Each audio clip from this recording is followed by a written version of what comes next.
Hello and welcome. This is part 2 of my FMI warm-up videos based on the very first problem from the Financial Modeling World Cup, warm-up with AFM.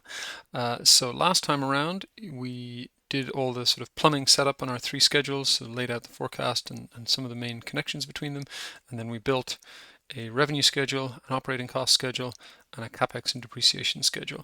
So we've got three sort of content pieces left for today, and that is debt, working capital, and equity. And then we'll also spend a few minutes talking about how to make the model look a little bit presentable. I'm not going to spend a ton of time on that because I want it to be semi, true to life. We spend most of our time working out getting the numbers right rather than making them look nice. But anyway, having said all that, let's dive in. So I'm going to have this and this. So debt. So we've got three pieces of debt, including a revolver, but I don't think we do anything with the revolver in this particular version. So we've got a variable rate long-term debt and a fixed rate long-term debt. The revolver, like I said, we don't do anything with that. So let's just make a quick schedule. Similar format to the others. Just go down to the bottom of my schedules page, put debt schedule, and then the first one is going to be variable rate debt. And so we're going to have kind of as with any debt, we're going to have opening, payment, closing. You could have a space for drawdown, but in this case there's no drawdown being made, so I'm just going to leave that out. Then we've got a variable rate as a spread over, it says Euribor here, I think it says Jaribor for the made up place in the case description. We'll just make that the same. So we've got a 5.25% spread over Jaribor, and we've got a forecast for Jaribor here. So let's do Jaribor rate, and then interest rate, and then interest. So similar to other things up here, I'm going to start off by just taking the balance as it is at the end of the balance sheet period, which is, what did I say, variable rate first? So this one. And again, I'll format that as a different color for a different formula from the rest of the row.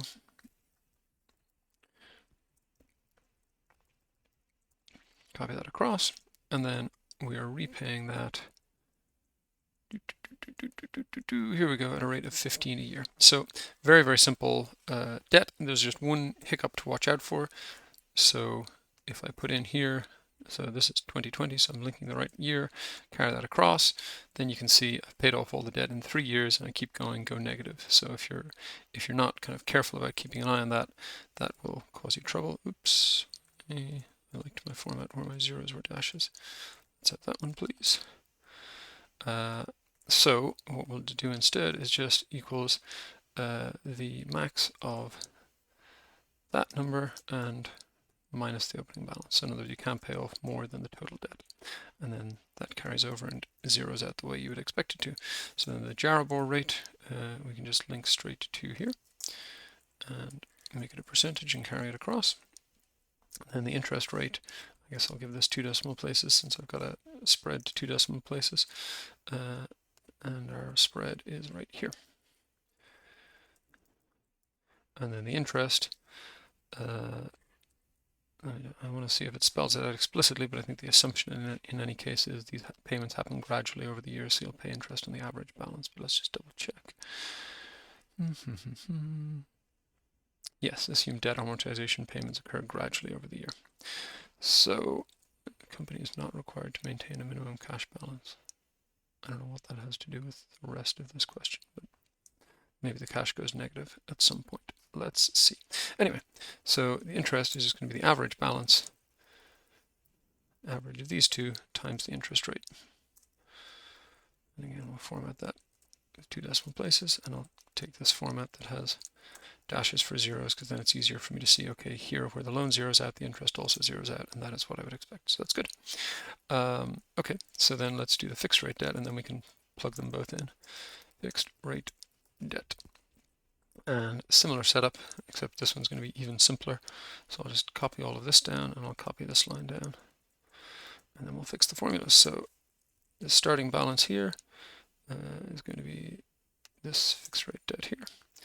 and then this should point at, this is 46, the next one's probably 47, yes, 47. So this should point at 47, carry across, and then that's pointing where it should be, that's pointing where it should be, so that all works. Goes from 80 down to 30 over the period, that makes sense, and then the interest is just going to be the average balance, average of that and that, times the interest rate, which obviously is fixed because it's our fixed rate debt.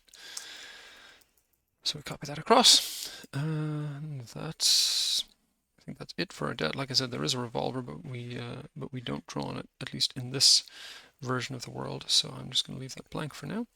So where does this plug in? It plugs in here, interest expense, and interesting. So if this was me setting it up, I would have that interest rate be negative and then sum those, but this is set up where the interest expense is positive and then you subtract it. Either one is fine as long as you're consistent. So then it's just going to be this plus this, and just double check. I'm pointing at 2020 and I'm pulling it into 2020, so that's good. So then I can uncolor that, and you'll see, if you remember from the setup we had last time, I've set it up so that if I break the balance sheet anywhere, such as by deleting something here, then the whole header turns red everywhere. The reason that it has not turned red when I added the interest in here is because anything that I add in here is flowing into net income, which is the starting point for cash, so it's adding to cash, and net income is also the starting point for the change in retained earnings. So it's adding to equity and adding to cash, adding to assets and adding to equity, so those two balance each other out. But let's keep going because we need to add in our repayments. Now again, here, important that we link to the schedule where it's limited by the total amount of debt rather than to the assumptions where it's minus 15 every year. So this is the variable repayment, so that's that one there, and I've broken it, but don't worry. Actually, since they're separate, let's do them one at a time. Variable, variable, variable, closing balance, and then I'm back in balance, good. And I can uncolor that one. Then the fixed rate repayments are here. And the closing balance is over here. And again, this should bring me back in balance. And it does, so that's good. Not really anything else to say about that one, is there? No, that one's really straightforward. Okay, that's about as simple as debt modeling is ever going to be, but that's fine. I won't begrudge it. So let's move on and do working capital. Actually, now this may be a controversial statement. I'm sure some people would disagree with me on this, but for me, the working capital here is so simple that it's not actually really worth having a schedule for it. So the only thing that I might do is I might add somewhere, where's the days? Here it is. I might just add here days in year. And then that's just going to be date. So the year is 2020. Last day of the year is 12/31, December 31, minus date 2021, 1/1 plus 1. And that gives me 366 for 2020 because it's a leap year, 65, 65, 65, and then 66 again for 24 because that's also a leap year. I'll center those to line up with that. And that's really the only sort of workings that's worth doing for this one. So our accounts receivable, let's start with that. We'll go over to the balance sheet. So our accounts receivable, and I think it spells it out, is yes, 3 days of net revenue. So it's going to be net revenue, which is here, and just double check the year, 2020. I'm putting it into 2020, so that's good. Divided by the number of days in the year, multiplied by my accounts receivable days. And for both of these, I'm locking in the row, but not the column because I wanted to carry across. And now I'm out of balance, but that's fine. So let's just take it. Now, if you're kind of more accounting inclined than I am, then you might kind of immediately have a sense of, the cash flow implications. But, you can look at this and say, okay, so I've got 2 million too much and then more later on, and therefore this needs to be a negative hit to cash.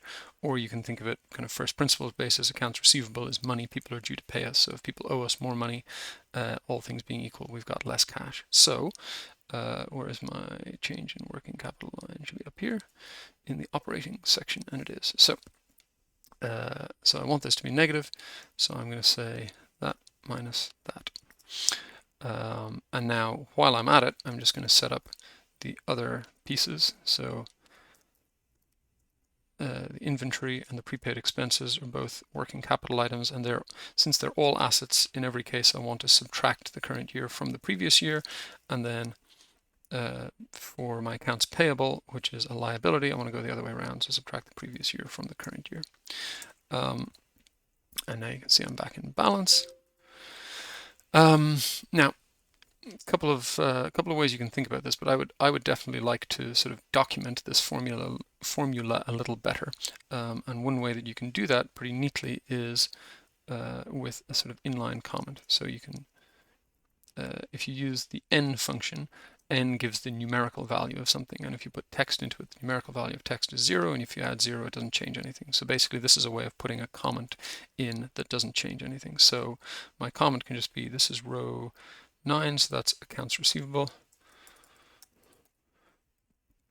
And then I can even put this one on a new line.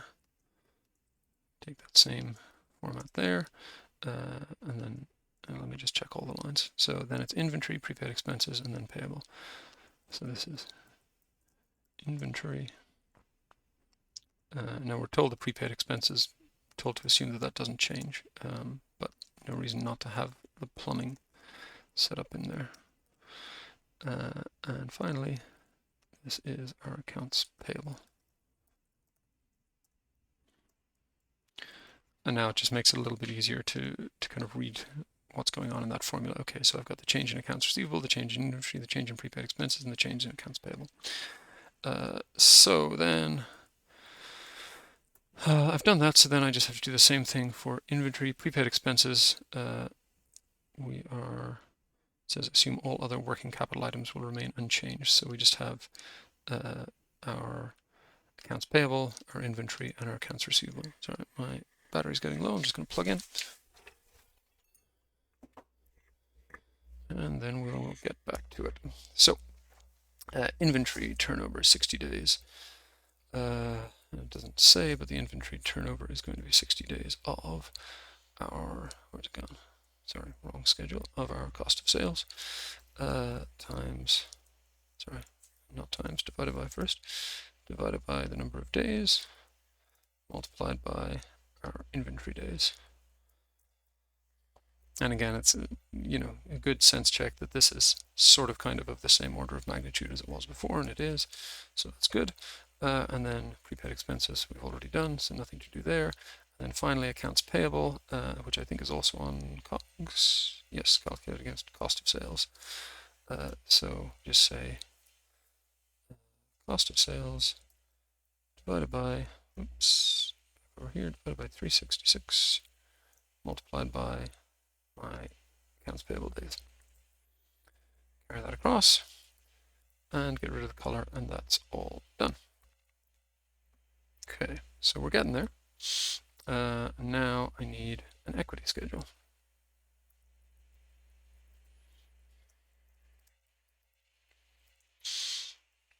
So let's see. We're going to issue preferred shares with a 9.5% dividend yield in the middle of 2022. So preferred shares, and then so we'll call this issuance / buyback and closing. So again, I'll just take this from over here, just starts off at 0, format it appropriately, carry over, sum, carry over, and then I think we've got an assumption set up specifically for this. It's right there. Okay, and then pref dividend, I'll just call it dividend, It's in the preferred shares section, so that should be clear. So it's the average balance times the interest rate, which is here, 9.5%. Let me carry that across. Okay, so where does this all plug in? First of all, the issuance is going to be cash in. So when we sell them, we're going to get 25 million, and now we're out of balance. That's good. And then we go and fix our balance here to be the closing balance, and then we should go back in balance, and we do, so that's good. And then we have to pay the dividends, which will come out, here we are, preferred share dividends, and that's going to be a negative. We're paying cash out. And again, we go out of balance, and then where is that going to go? Oh yeah, so right now I've said my retained earnings is just my old retained earnings plus the net income, so then I'll need to subtract from that the dividends, so both the preferred and common dividends, and the sign is negative, so yeah, that's right. Carry that across. Already had that not colored, which is a little bit ahead of myself, but never mind. Okay, so we're back in balance there. Just a quick word on, here it's sort of very conveniently happens that you're issuing them in the middle of the year, and hence, you're just taking an average balance. Another way that you could think about this is if you had, a more complex issuance schedule. Let's say you had something like, I don't know, whatever, on today's date, we're going to issue 10 million, and then, I don't know, 6 months later, we're going to issue another 5 million, and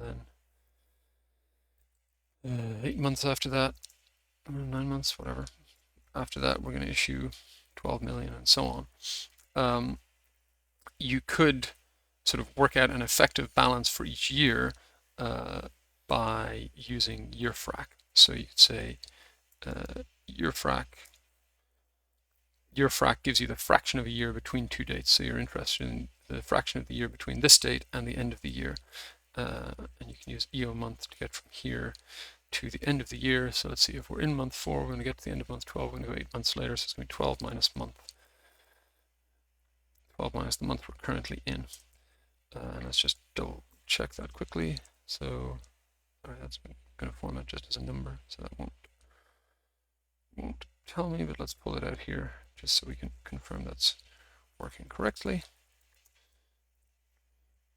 So yeah, that gives me the end of each year, and then year frac gives you how much of it was in issue that year, and then based on that you can work out an average balance. So in other words, if I'm interested in 22, then I'd take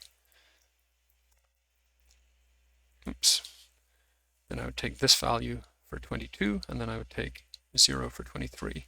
If I'm interested in 23, then I would take the full value for everything that's before 23, and I would take this value for 23, and so on. But again, in this case, we don't need to do anything that complicated because we're conveniently told that it's issued right in the middle of the year, so no problem there. So then, for the main component of equity, we've got share repurchases in 2020, 21, and each year thereafter. Okay, so common stock.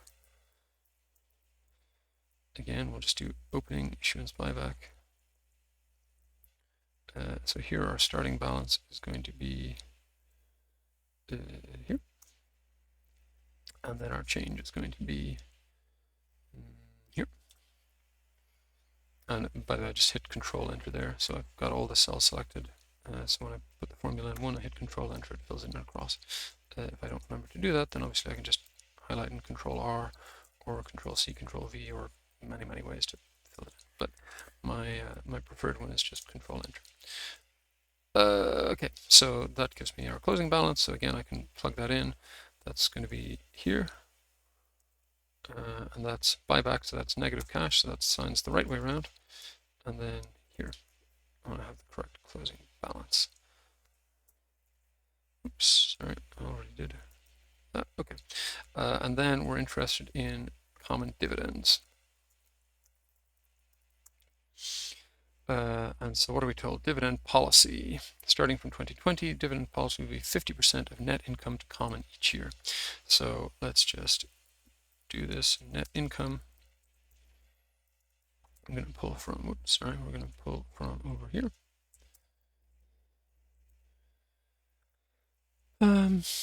Then net income to common, just going to be that minus the preferred dividend. Carry that across, so then the dividend is going to be this times, I think we have the 50% in the cell here, yes. And carry that across, and again, format that nicely. And then we'll plug in here, common dividends.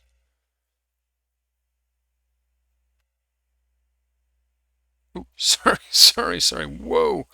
I was thinking, it's like, this is enormous amounts of money being given out. I was like, yes, of course it is, because I didn't go to net income. I went mixing myself up because this is referred to as net revenue rather than just revenue at the top. Of course, I'm interested in net income from down at the bottom, much smaller number. That is altogether more sensible. And again, this is back to the point I made earlier that, as you're going to put something in, if it's been, it says there's a change in dividend policy, but at the same time, if it's been 10, 15, 20, and now it's 600, you should be pretty alarmed by that. So, okay, caught myself just in the proverbial nick of time.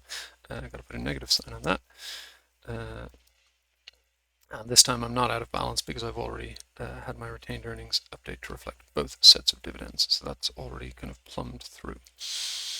So that is those schedules, the equity and debt schedule. And like I said, I didn't do a schedule for working capital because it didn't seem necessary.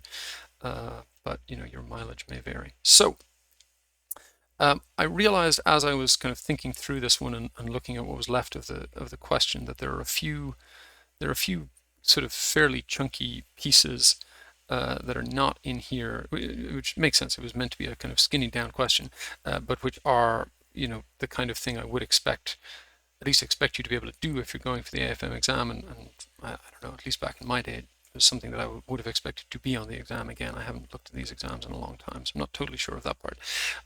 But those are, one, tax. Again, sometimes it's very simple, sometimes it's not. And two, the revolver, or at least kind of interest on a cash balance, which again here we just have a 0%, so we haven't had to do anything with that. So those I would definitely expect. And then the third thing is that there's no scenario here, so all the assumptions are just single value. That is not sort of typical AFM, again, in my old experience, but I think that's still the case. You would absolutely expect your model to be able to run, a kind of base case upside downside scenario or something like that. So I thought about it, and I took a look back there. So this, like I said, was from the kind of very first round of the FMWC. There was another AFM style prep question in the next round, which does have assumptions dealing with tax, dealing with the revolver, and dealing with scenarios. So my plan is basically I'm going to make a third video probably sometime next week where rather than do it as a separate problem, I'll take the model we've already got here and just kind of graft those additional assumptions onto it and kind of finish it out on that basis. And then I think between the three videos we'll have something more like a complete FMI style problem. But I'm gonna sort of park that piece for now. I'll uncolor these things for the time being, but like I said, we will return to them.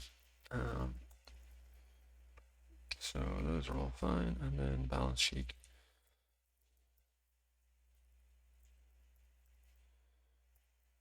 Everything else is done. Okay, so what I want to do now is, because there is one other piece of the AFM exam, which is, you don't just have to kind of work out the answers in the way that you have to do with the FMWC. You also have to present your model in kind of the way that you would in the real world. So I want to spend a little bit of time on that.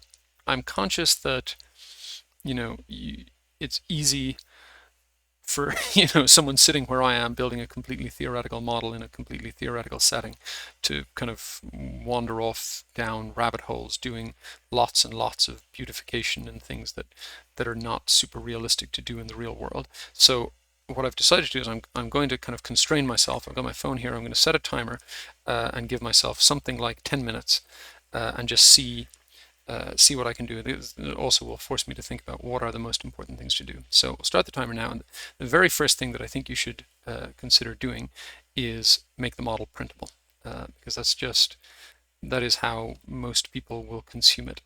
So first thing, just to make it fit a little better, I'm going to hide this, or I won't hide it, I'll just shrink this column that's empty on most of them, so there's just room to see those labels. I'll then copy this and just match the column widths across them all so that it prints nicely. And then, so when I say make it print nicely, what do I mean? Well, a few things, but one thing that I like a lot is, here you've got sort of the header text up the top, but if you need to kind of squeeze some of these to fit them to a page or something like that, you may find that the sizes of these are adjusted to look differently.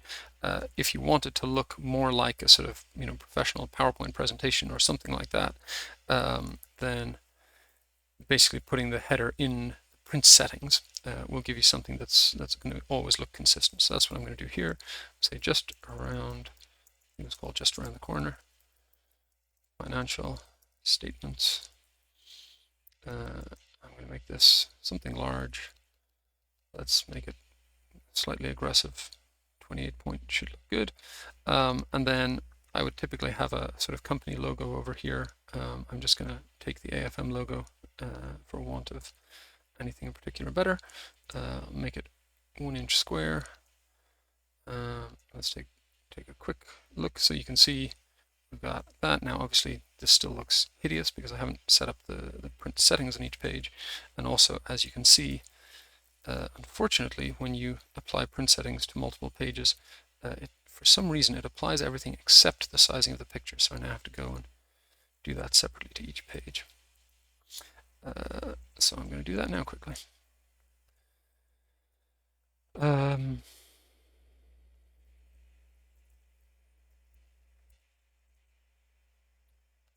So I don't know if you have access to a logo in the FMI exams or if they give you one or something, but anyway, in the real world I put logos, so I'm going to put logos here. Then next thing, I'm going to make it landscape, fit to 1 page wide by an unlimited number of pages tall, and we've set the column settings the same in them all, so that'll make it look a little bit more consistent. And it does. Now you can see here I need to make sure that I repeat some headers at the top because that's very messy. But I'll come back to that in a second. So now let's just set up the correct print range on each page.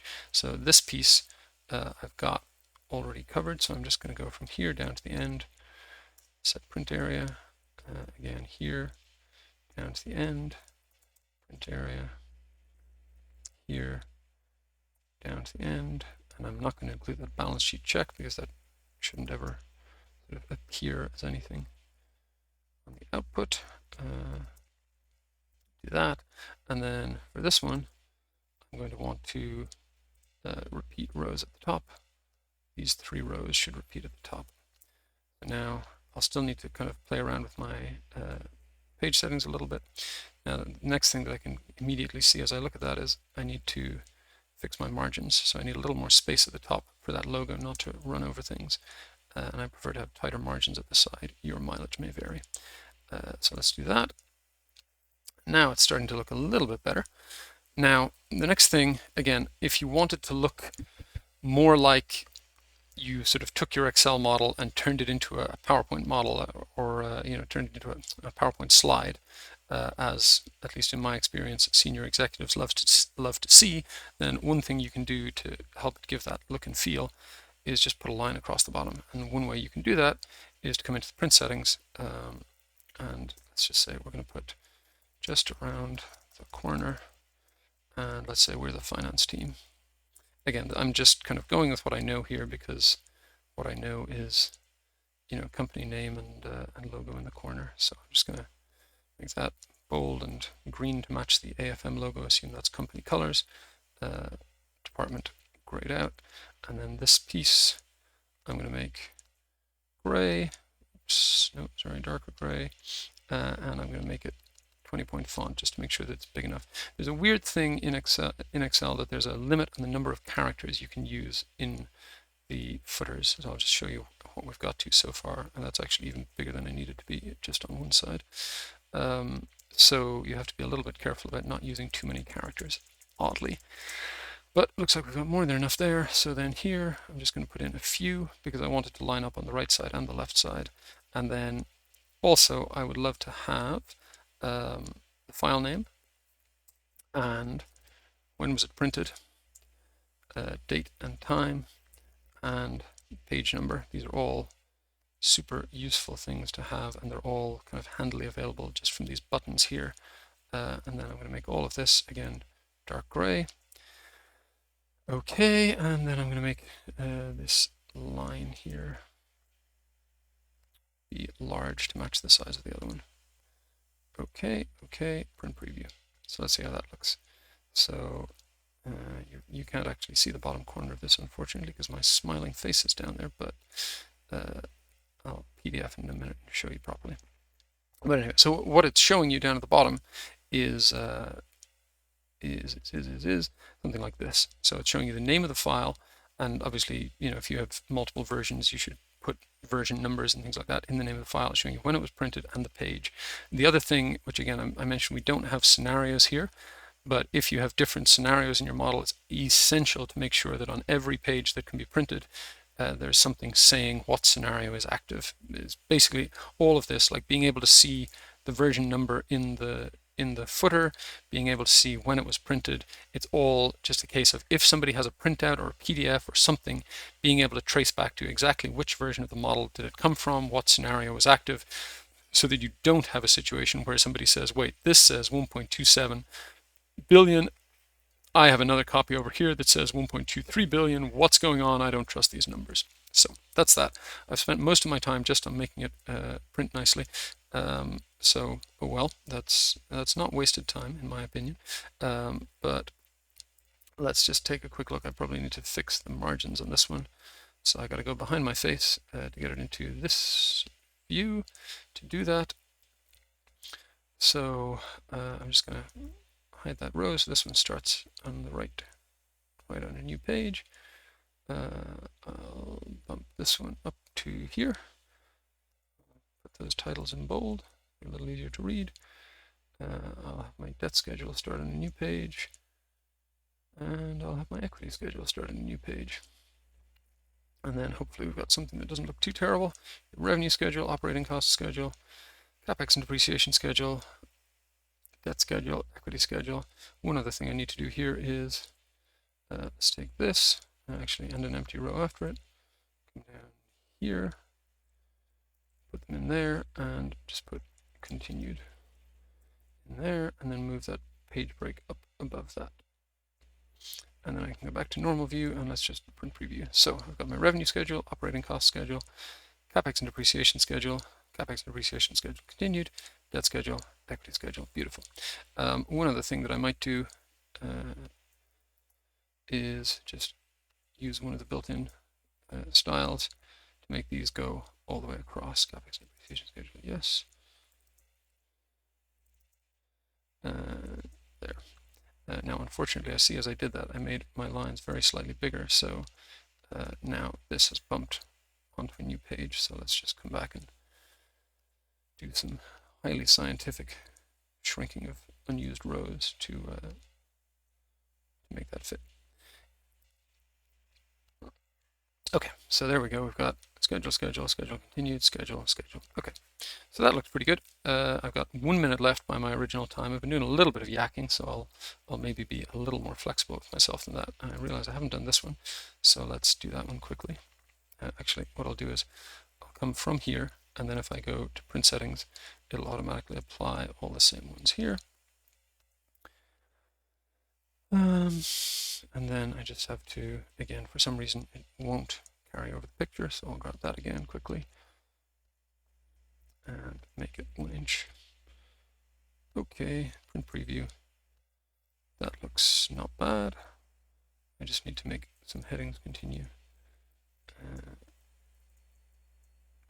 Actually, I just need to put the break in a good place. So let's just do there. That's probably good enough. So I've got my general assumptions, interest rate, annual assumptions, investing activities. Actually, maybe I'll put the break above my annual assumptions, because then those are all together in one place. Okay, good. All right, so that's my 10 minutes. There are lots of other things I would have done if I had a little more time. I realized when I did this, I should have also included the statement names, which I failed to do. So I would make that gray and a slightly smaller font on the next line. And you can just imagine, please, that I apply that to all the other ones. And then if I had a couple more minutes, I would probably add a cover page. As it is, there's a sort of a cover page here, so I would just set the print area and make it landscape, fit to 1 by 1. That's all good. And so now I've at least got something like a model that I can print in its entirety. Here are my assumptions: income statement. Again, I would have should have labeled these, but cash flow, balance sheet, and then supporting schedules. So there you go. In sort of 11 minutes-ish, I've done what I consider to be the most important things. So make it print, make it clearly labeled. That's it. If you get only those things right, if you have only 10 minutes before someone is about to run into a meeting or something, that's definitely how I would spend it. If you had more time, I would add a table of contents. I would on the cover sheet for the model, I would have something saying, I would say the name of the company and what the model does. I would say who it was prepared by, maybe when it was last updated, and then either on that page or on a next page, I would put a table of contents saying what's in it. I'd have it set up so that it would print nicely, and also maybe have it set up with hyperlinks. So if it says income statement page 3, balance sheet page 5, that a person reading a physical document can turn to the page, and a person in the Excel can click on that, and it'll jump them to the relevant statement. But like I said, if you've got limited time, making it print nicely is definitely the first thing. And if I were you, just as a sort of point of style, I would consider PDFing the whole thing. When I submitted my AFM exam many moons ago, I submitted it with a PDF as well as the Excel, because I think that's a sort of good professional standard to aspire to. Okay, that's all I've got for today. Like I said, I'm going to do one more where I kind of bolt on the assumptions from the next one. So we're going to tackle revolvers, we're going to tackle tax, and we're going to tackle adding scenarios. Super important. So hope you can join me next time. I hope this helped. And if you're doing the exam in just over 2 weeks, then best of luck to you. See you next time.